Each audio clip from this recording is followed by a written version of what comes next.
In the beginning was the Word, and the Word was with God, and the Word was God. He was with God in the beginning, and through him all things were made. Without him nothing was made that has been made. In him was life, and that life was the light of all humanity. The light shines in the darkness, and the darkness has not overcome it. The true light that gives light to everyone was coming into the world. He was in the world, and though the world was made through him, the world did not recognize him. He came to that which was his own, but his own did not receive him. Yet to all who did receive him, to those who believed in his name, he gave the right to become children of God. Children born not of natural descent, nor of human decision or a husband's will, but born of God. The Word became flesh and made his dwelling among us. Our Father, who art in heaven, hallowed be thy name. Thy kingdom come, thy will be done, on earth as it is in heaven. Give us this day our daily bread, and forgive us our debts, as we forgive our debtors. Lead us not into temptation, but deliver us from evil. For thine is the kingdom, and the power, and the glory forever. Amen.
Now the Passover feast of unleavened bread was only 2 days away, and the chief priests and the teachers of the law were scheming to arrest Jesus secretly and kill him. But not during the festival, they said, or the people may riot. Meanwhile, Jesus was in Bethany at the home of Simon the leper, when a woman came to him with an alabaster jar of very expensive perfume, which she poured on his head as he was reclining at the table. Some of those present were saying indignantly to one another, "Why this waste of perfume? It could have been sold for more than a year's wages and the money given to the poor." And they rebuked her harshly. "Leave her alone," said Jesus. "Why are you bothering her? She's done a beautiful thing to me. The poor you will always have with you, and you can help them anytime you want. But you will not always have me. She did what she could. When she poured this perfume on my body, she did it to prepare me for burial. Truly, I tell you, wherever the gospel is preached throughout the world, what she has done will also be told in memory of her." Then one of the 12, the one called Judas Iscariot, went to the chief priests and the officers of the temple guard and discussed with them how he might betray Jesus.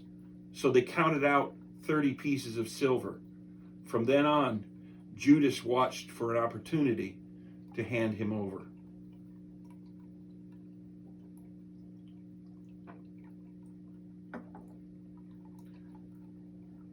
On the first day of the festival of unleavened bread, when it was customary to sacrifice the Passover lamb, Peter and John asked Jesus, "Where do you want us to make preparation for you to eat the Passover?"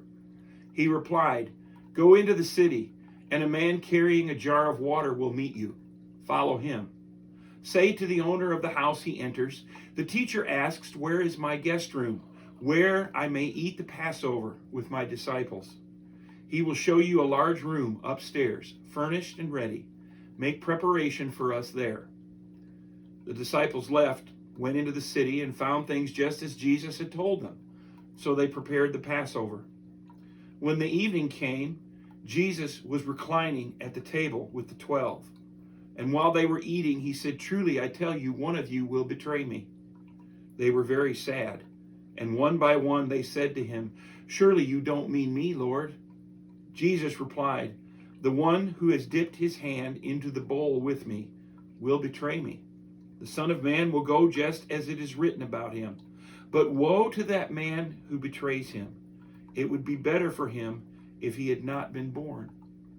Then Judas, the one who would betray him, said, "Surely you don't mean me, Rabbi?" Jesus answered, "You have said so."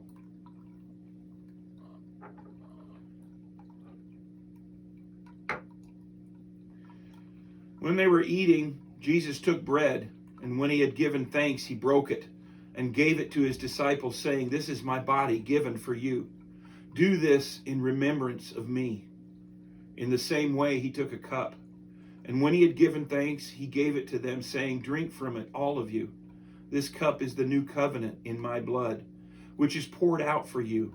I will not drink from this fruit of the vine from now on until that day when I drink it with you in my Father's kingdom."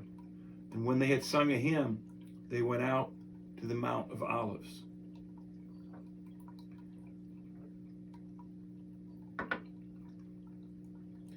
Then Jesus told them, "This very night you will all fall away on account of me. For it is written, I will strike the shepherd, and the sheep of the flock will be scattered." Peter answered, "Even if all fall away, I never will." "Simon, Satan has asked to sift you like wheat. This very night, before the rooster crows, you will disown me 3 times. But Peter insisted emphatically, "Even if I have to die with you, I will never disown you." And all the others said the same.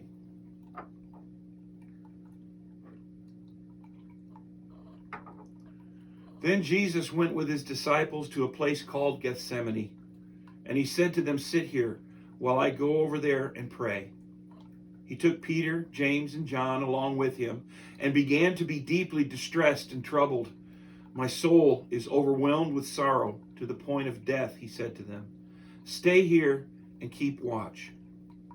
Going a little farther, he fell on his face to the ground and prayed, "My Father, if it is possible, may this cup be taken from me.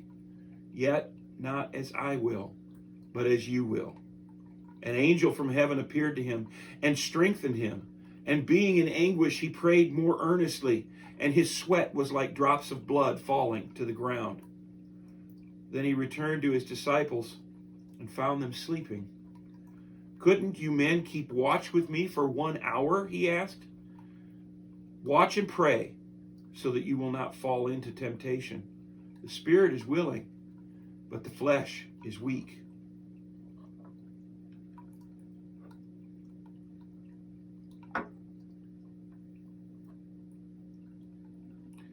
Jesus went away a second time and prayed, "My Father, if it is not possible for this cup to be taken away unless I drink it, may your will be done. Father, the hour has come. Glorify your Son, that your Son may glorify you. I have brought you glory on earth by finishing the work you gave me to do. I have revealed you to those whom you gave me out of this world. They were yours. You gave them to me, and they have obeyed your word. Now they know that everything you have given me comes from you. I pray for them. I am not praying for the world, but for those you have given me, for they are yours. I will remain in the world no longer, but they are still in the world, and I am coming to you. My prayer is not that you take them out of the world, but that you protect them from the evil one. Sanctify them by the truth. Your word is truth. As you sent me into the world, I have sent them into the world." And when he came back, he again found them sleeping because their eyes were heavy. They did not know what to say to him.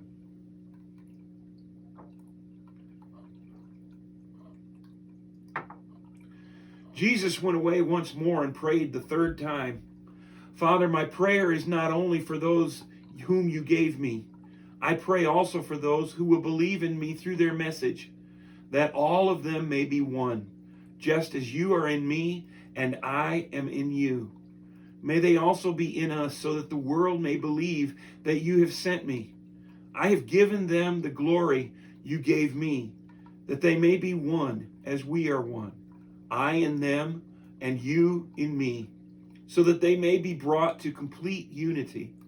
Then the world will know that you sent me and have loved them even as you have loved me. Father, I want those you have given me to be with me where I am and to see my glory, the glory you have given me, because you loved me before the creation of the world. Though the world does not know you, I know you, and they know that you have sent me. I have made you known to them and will continue to make you known, in order that the love you have for me may be in them, and that I myself may be in them. Then he returned to the disciples and said to them, Are you still sleeping and resting? The hour has come. The Son of Man is delivered into the hands of sinners.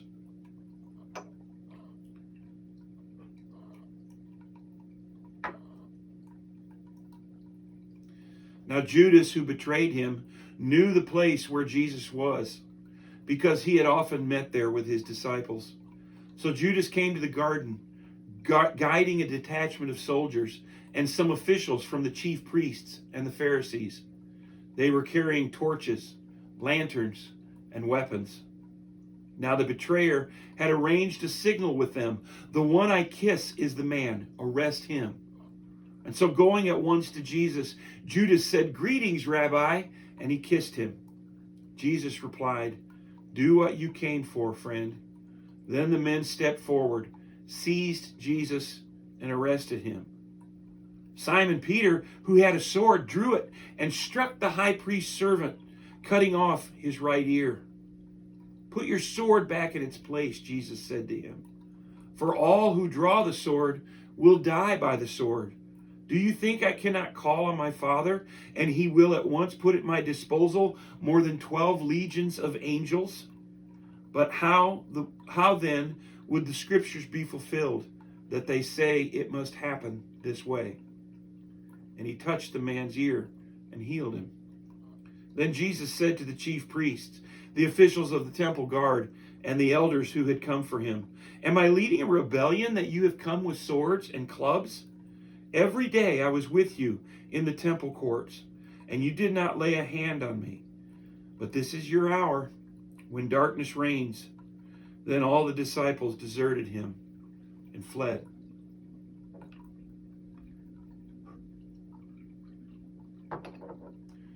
Those who had arrested Jesus took him to Caiaphas the high priest, where the teachers of the law and the elders had assembled. Peter followed him at a distance, right into the courtyard of the high priest. And there he sat with the guards and warmed himself at their fire. The chief priests and the whole Sanhedrin were looking for false evidence against Jesus so they could put him to death, but they could not find any. Though many false witnesses came forward, many testified falsely against him, but their statements did not agree. Finally, two came forward and declared, This fellow said, I am able to destroy the temple of God and rebuild it in 3 days. Then the high priest stood up and said to Jesus, Are you not going to answer? What is this testimony that these men are bringing against you? But Jesus remained silent. The high priest said to him, I charge you under oath by the living God, tell us if you are the Messiah, the Son of God. I am, said Jesus. And you will see the Son of Man sitting at the right hand of the Mighty One and coming on the clouds of heaven. Then the high priest tore his clothes and said, He has spoken blasphemy. Why do we need any more witnesses? Look, now you have heard the blasphemy. What do you think? They all condemned him as worthy of death. Then some began to spit at him. They blindfolded him, struck him with their fists, and said, Prophesy to us, Messiah. Who hit you? And the guards took him and beat him.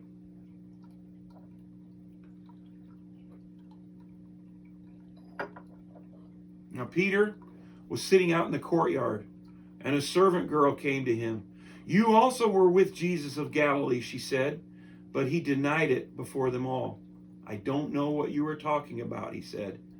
Then he went out to the gateway where another servant girl saw him and said to the people there, "This fellow was with Jesus of Nazareth." Peter denied it again with an oath, "I don't know the man." After a little while, those standing there went up to Peter and said, "Surely you are one of them. Your accent gives you away." Then he began to call down curses, and he swore to them, "I don't know the man." Immediately, a rooster crowed. The Lord turned and looked straight at Peter. And then Peter remembered his words that the Lord had spoken to him. "Before the rooster crows today, you will disown me 3 times. And he went outside and he wept bitterly.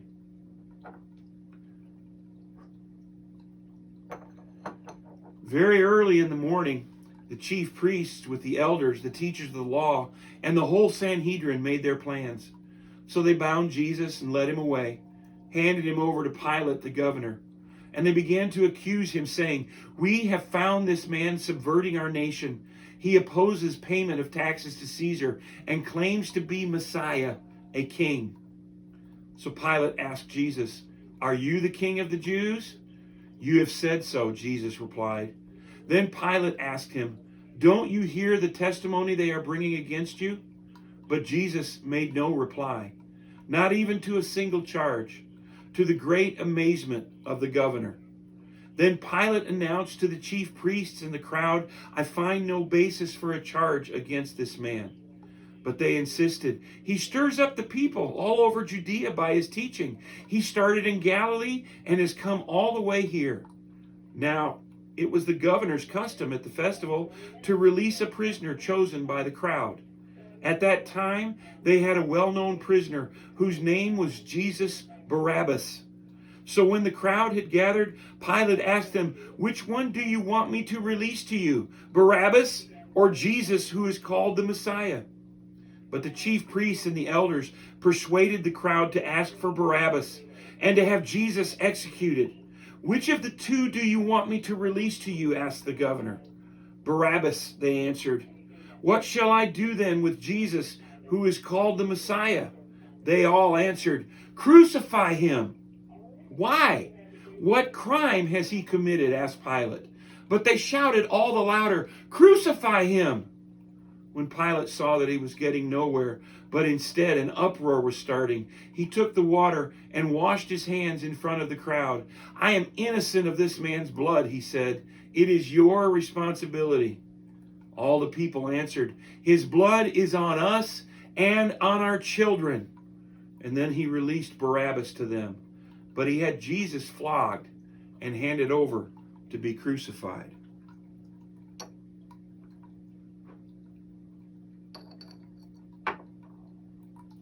Then the governor's soldiers took Jesus into the praetorium and gathered the whole company of soldiers around him.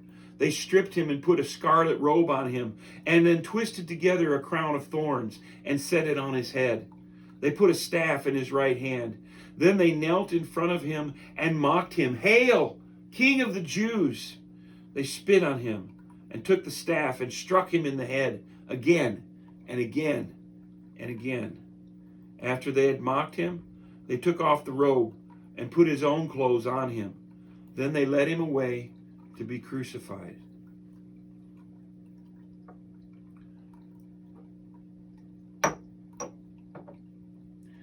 They came to a place called Golgotha, which means the place of the skull. And there they crucified him with 2 others, one on each side and Jesus in the middle. They offered him wine mixed with gall, but he did not take it. And they crucified him. Dividing up his clothes, they cast lots to see what each would get. It was 9 a.m. when they crucified him. Above his head, they placed the written charge against him. "This is Jesus, the King of the Jews." Those who passed by hurled insults at him, shaking their heads and saying, "You who were going to destroy the temple and build it in 3 days, save yourself. Come down from the cross if you are the Son of God." In the same way, the chief priests, the teachers of the law, and the elders mocked him. He saved others, they said, but he can't save himself. He is the King of Israel. Let him come down from the cross, and we will believe him. He trusts in God. Let God rescue him now if he wants him. For he said, I am the Son of God. At noon, darkness came over the whole land until 3 p.m. And at 3 p.m, Jesus cried in a loud voice, Eloi, Eloi, lama sabachthani, which means, my God, why have you forsaken me? Near the cross of Jesus stood his mother's sister Mary, the wife of Clopas, and Mary Magdalene. When Jesus saw his mother there, the disciple whom he loved standing nearby, he said to her, Woman, here is your son. And to the disciple, here is your mother. From that time on, the disciple took her into his home. Then Jesus said, Father, forgive them, for they do not know what they are doing.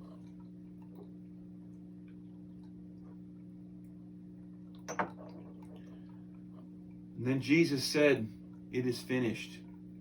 He bowed his head and gave up his spirit. The earth shook and the rocks split. The curtain of the temple was torn in two from top to bottom. And when the centurion who stood there in front of Jesus saw how he died, he said, Surely this man was the Son of God. But all those who knew him, including the women who had followed him from Galilee, stood at a distance, watching these things. Now, it was the day of preparation, and the next day was to be a special Sabbath, because the Jewish leaders did not want the bodies left on the crosses during the Sabbath. They asked Pilate to have the legs broken and the bodies taken down. The soldiers therefore came out and broke the legs of the first man who had been crucified with Jesus, and then those of the other. But when they came to Jesus and found that he was already dead, they did not break his legs. Instead, one of the soldiers pierced Jesus' side with a spear, bringing a sudden flow of blood and water. As evening approached, Joseph of Arimathea, a prominent member of the council, who was himself waiting for the kingdom of God, went boldly to Pilate and asked for Jesus' body. Pilate was surprised to hear that he was already dead. Summoning the centurion, he asked him if Jesus had already died. When he learned from the centurion that it was so, he gave the body to Joseph. Joseph was accompanied by Nicodemus, the man who earlier had visited Jesus at night. Nicodemus brought a mixture of myrrh and aloes, about 75 pounds. Taking Jesus' body, the two of them wrapped it with spices in strips of linen. This was in accordance with Jewish burial customs. They placed the body in a tomb cut out of a rock, one in which no one had yet been laid. And they pulled a stone against the entrance of the tomb and went away.